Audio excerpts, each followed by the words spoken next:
Hi hello എല്ലാ കൂട്ടുകാർക്കും പുതിയൊരു വീഡിയോയിലോട്ട് സ്വാഗതം.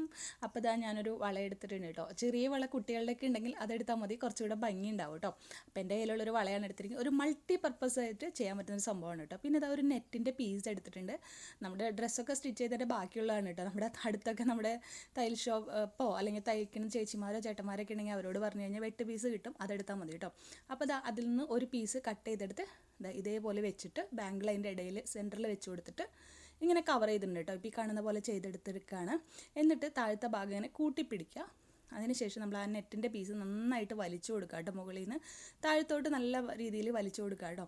അപ്പോൾ നമുക്ക് കളർഫുള്ളായിട്ടുള്ള നെറ്റൊക്കെ ഉണ്ടെങ്കിൽ നല്ല രസമായിരിക്കും. കുറച്ചും കൂടെ നെറ്റായിരിക്കും ഭംഗി കേട്ടോ. ഇല്ലെങ്കിൽ നമുക്ക് ഏതെങ്കിലും ഒരു സീ ത്രൂ പോലത്തെ തുണി ഉണ്ടല്ലോ സാധാരണ, അതായാലും മതി കേട്ടോ.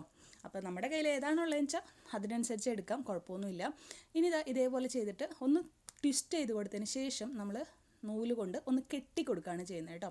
അപ്പോൾ നന്നായിട്ട് തന്നെ ഒന്ന് കെട്ടാൻ വേണ്ടിയിട്ട് ഒന്നും കൂടെ ഞാൻ ആ എൻ്റെ ഭാഗങ്ങൾ തമ്മിലും കൂട്ടി കെട്ടുന്നുണ്ട് കേട്ടോ. നമ്മുടെ സാധാരണ നൂല് വെച്ചിട്ടാണ് ഇത് ചെയ്തെടുക്കുന്നത് കേട്ടോ. അപ്പോൾ ഇത് നമുക്ക് ഡ്രസ്സുമ്മലൊക്കെ വേണമെങ്കിലും യൂസ് ചെയ്യാം. അപ്പോൾ എന്തുമലൊക്കെയാണ് യൂസ് ചെയ്യുക എങ്ങനെയാണെന്നൊക്കെ പറയാം കേട്ടോ. ഡ്രസ്സിന് വേണ്ടിയിട്ട് യൂസ് ചെയ്യുകയാണെങ്കിൽ ഡ്രസ്സിൻ്റെ മാച്ചിങ് കളർ, ഡ്രസ്സിൻ്റെ ബ്ലൗസ്, സാരിയുടെ ആണെങ്കിൽ ബ്ലൗസ് കട്ട് ചെയ്യുന്നതോ അല്ലെങ്കിൽ സാരിയുടെ ഒരു സൈഡ് കട്ട് ചെയ്യുക അങ്ങനെയൊക്കെ ചെയ്താൽ മതി കേട്ടോ. എന്നിട്ട് ഇതിനെ ഒന്ന് ഷേപ്പ് ആക്കാൻ വേണമെങ്കിൽ ഇതേപോലെ ഒന്ന് കട്ട് ചെയ്ത് നീളത്തിലാക്കി കൊടുക്കുക കേട്ടോ. അത് നമ്മുടെ ഇഷ്ടമാണ്, എങ്ങനെയാണ് നമുക്ക് വേണ്ടതെന്നുള്ളത് കേട്ടോ. അപ്പോൾ ഞാനിങ്ങനെ ഒരു ബോ പോലെ നിൽക്കുന്ന പോലെ വെച്ചിട്ട് താഴത്തോട്ട് ഇങ്ങനെ നീളത്തിൽ വരുന്ന വിധത്തിലാണ് ഞാൻ കട്ട് ചെയ്ത് കൊടുക്കുന്നത്. അല്ലെങ്കിൽ ചെറുതായിട്ടൊരു പീസ് പോലെ ഇട്ടാൽ മതിയെങ്കിൽ അങ്ങനെ ആയാലും ചെയ്യാം കേട്ടോ. അപ്പോൾ ഇതേപോലെ ഒന്ന് ഭംഗിയാക്കി വെച്ച് കൊടുത്തു. അതിൻ്റെ ഇതിൻ്റെ ഫ്രണ്ട് ഭാഗം വരേണ്ടത് ഏതാണെന്ന് നോക്കാം. പിന്നെ ഇതേപോലത്തെ സംഭവമല്ലേ നമ്മൾ സാരിമേലൊക്കെ ബ്ലൗസുമേലൊക്കെ ഇടുന്നത്, അതെടുത്തിട്ടുണ്ട് കേട്ടോ. എന്നിട്ട് നമ്മളിവിടെ തുന്നി ഉറപ്പിക്കുകയാണ് ചെയ്യുന്നത്. ഇനിയിപ്പോൾ ഇതില്ലെങ്കിൽ സാധാരണ ബീഡ്സ് ഉണ്ടല്ലോ, ബീഡ്സ് നൂലുമ്മ ഇങ്ങനെ കോർത്തിട്ട് ഇട്ട് കൊടുത്താൽ മതി കേട്ടോ. ഒന്ന് കോൺട്രാസ്റ്റ് ആയിട്ടുള്ള ബീഡ്സ് ഇട്ട് കൊടുക്കുന്നതാണ് നല്ലത്. നമ്മുടെ കയ്യിൽ കോൺട്രാസ്റ്റ് കളേഴ്സൊന്നും നമ്മുടെ ഡ്രസ്സുമ്മേലൊക്കെയാണെങ്കിൽ ഇല്ല എന്നുണ്ടെങ്കിൽ ഗോൾഡൻ കളർ ബീഡ്സോ അങ്ങനെ എന്തെങ്കിലും നമ്മുടെ കയ്യിലുള്ള ഏതെങ്കിലും ബീഡ്സ് ഒക്കെ ഇട്ട് ഒന്ന് ഡെക്കറേറ്റ് ചെയ്യാമെന്ന് മാത്രം കേട്ടോ. ഇങ്ങനെ നീളത്തിൽ തൂക്കിയിട്ടാൽ മതി കേട്ടോ. അപ്പോൾ ഇതേപോലെ നമ്മളൊന്ന് ഭംഗിയാക്കിയൊക്കെ വെച്ച് കൊടുത്ത് നമ്മുടെ ആ ഭാഗങ്ങളൊക്കെ ഇനി വേണമെങ്കിൽ കട്ട് ചെയ്യണമെങ്കിലൊക്കെ കട്ട് ചെയ്ത് കൊടുക്കാം കേട്ടോ. പിന്നെ ഇവിടെ നമ്മൾ ഈ ഒരു ത്രെഡാണ് കൊടുക്കുന്നത്. അപ്പോൾ നമ്മൾ സൂചിയിൽ നൂല് കോർത്തിട്ട്, ഇത് നമുക്ക് കുത്തിയെടുക്കാൻ കുറച്ച് കട്ടിയുള്ളതാണ് പറ്റാത്തതുകൊണ്ട് നമ്മൾ നൂലുമ്മ കെട്ടി കൊടുത്തിട്ട് ഇതിലോട്ട് വലിച്ചെടുക്കുകയാണ് ചെയ്യുന്നത് കേട്ടോ. നമ്മുടെ കയ്യിൽ സാധാരണ നൂലുള്ളെങ്കിൽ അതൊരു 3-4 ഇഴയിൽ എടുത്തിട്ട് ചെയ്തെടുത്താൽ മതി കേട്ടോ. അപ്പോൾ നമ്മൾ ഇതേപോലെ ഒരു ത്രെഡ് നമ്മൾ എടുത്തിട്ടുണ്ട്. എന്നിട്ട് ഒരു സൈസ് നമുക്ക് ഏകദേശം എത്ര വേണം ലെങ്ത്ത് എന്നുള്ളതിനനുസരിച്ച് നമ്മൾ കട്ട് ചെയ്ത് കൊടുത്തിട്ടുണ്ട്.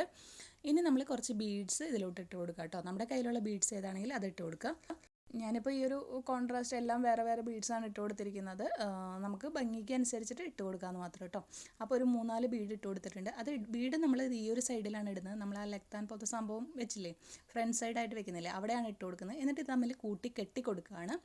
2 ത്രെഡുകൾ നമ്മൾ കൂട്ടി കെട്ടി കൊടുക്കുക. എന്നിട്ട് എക്സസ് ആയിട്ടുള്ള ത്രെഡ് നമ്മൾ കട്ട് ചെയ്ത് മാറ്റുക കേട്ടോ. അതിന് ശേഷം ആ ഒരു കെട്ടുണ്ടല്ലോ, കെട്ട് ഈ ഒരു ബാക്കിലോട്ട് വരുന്ന വിധത്തിൽ കൊണ്ടുവച്ചിട്ട് ഇങ്ങനെ ആക്കണം കണ്ടോ. അപ്പോൾ ഇതേപോലെയാണ് നമ്മൾ ആക്കിയെടുത്തിട്ടുള്ളത്. അപ്പോൾ ഇങ്ങനെ നമ്മൾ ഭംഗിയാക്കി വെച്ച് കൊടുത്തു കഴിഞ്ഞാൽ അടിപൊളിയായിട്ട് ലെഗ്താൻ ഇവിടെ റെഡി ആയിട്ടുണ്ട്. അപ്പോൾ ഇത് നമുക്ക് ഒരുപാട് ഇതിൽ യൂസ് ചെയ്യാം. വേണമെങ്കിൽ നമുക്ക് സാരിയുടെയും ചുരിദാറിൻ്റെയൊക്കെ സൈഡിൽ ഇതേപോലെ ചെയ്ത് കൊടുക്കാം. ഞാൻ കുറച്ചും കൂടി കട്ട് ചെയ്തൊന്ന് ലെവലാക്കി കൊടുക്കുന്നുണ്ട് കേട്ടോ. ഒരു ബട്ടർഫ്ലൈ ലുക്കാക്കി കൊടുക്കുന്നുണ്ട്.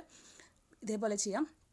ഇപ്പോൾ ചുരിദാറിൻ്റെയൊക്കെ സൈഡിൽ നമുക്ക് ഇങ്ങനെ തൂക്കിയിടുന്ന സംഭവമില്ലേ, അപ്പോൾ അങ്ങനെ വേണമെങ്കിൽ അങ്ങനെ ചെയ്യാം. ഷോളിൻ്റെ ദുപ്പട്ടയമ ചെയ്യുന്ന പോലെ ചെയ്യാം. അതല്ലെങ്കിൽ നമ്മുടെ ബ്ലൗസുമ ചെയ്യാം. ഇനി അതൊന്നുമില്ലെങ്കിൽ നമ്മളിവിടെ കീ ചെയിൻ ആയിട്ടാണ് കേട്ടോ ചെയ്യുന്നത്. കീ ചെയിൻ പോലെ ഇങ്ങനെ തൂക്കിയിട്ടിട്ട് നമ്മുടെ കീ ഒക്കെ ഇട്ടിട്ട് നല്ല രസമായിട്ട് വെക്കാം. ഇപ്പോൾ സ്കൂളൊക്കെ തുറക്കാം, കോളേജുകളൊക്കെ തുറക്കുന്നതായതുകൊണ്ട് നമുക്ക് ബാഗും തൂക്കിയിട്ടിട്ട് നമുക്ക് അടിപൊളി ഡെക്കറേറ്റീവ് പീസായിട്ട് കൊണ്ടുനടക്കാൻ പറ്റും. അപ്പോൾ എങ്ങനെയുണ്ട് വീഡിയോ? എല്ലാവർക്കും ഇഷ്ടമായെന്ന് വിചാരിക്കുന്നു. ഇനി ഞാനിവിടെ ഒന്ന് സെൻറ്റർ പീസ് ഒന്ന് ഡെക്കറേറ്റ് ഒന്ന് ഹൈലൈറ്റ് ചെയ്യാൻ വേണ്ടിയിട്ട് ഒന്ന് ജസ്റ്റ് റെഡ് കളർ കൊടുത്തെടുത്തു കേട്ടോ. ജസ്റ്റ് ഒന്ന് റെഡ് ഇങ്ങനെ ഇതാക്കി കൊടുത്തു. കുറച്ചും കൂടെ ഒന്ന് നന്നായിട്ട് പെയിൻ്റ് ആയിട്ട് കൊടുക്കണം. ഞാൻ ഫിംഗറിൽ ജസ്റ്റ് ടിപ്പ് ചെയ്തിട്ട് കൊടുക്കുകയാണ്. അപ്പോൾ നമ്മുടെ ചാനൽ ഇഷ്ടമാണെങ്കിൽ സബ്സ്ക്രൈബ് ചെയ്ത് സപ്പോർട്ട് ചെയ്യാൻ മറക്കല്ലേ.